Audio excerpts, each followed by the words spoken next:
ทุกครั้งที่มีงานอภิธรรมคุณพ่อลอยจะขอให้พวกเรา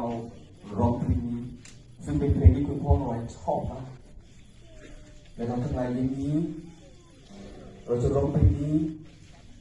เพราะเรารู้ว่าคุณพ่อลอยกำลังดูและก็ชมเพลงนี้ชื่อว่า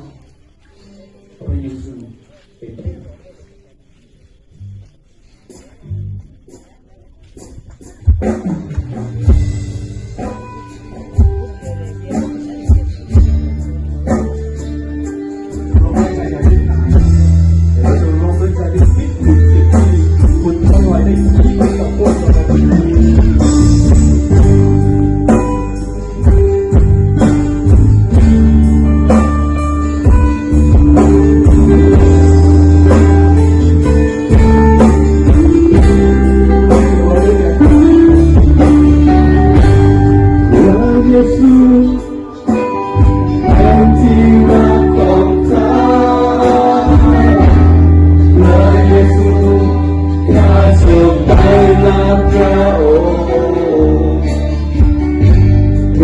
์นำพา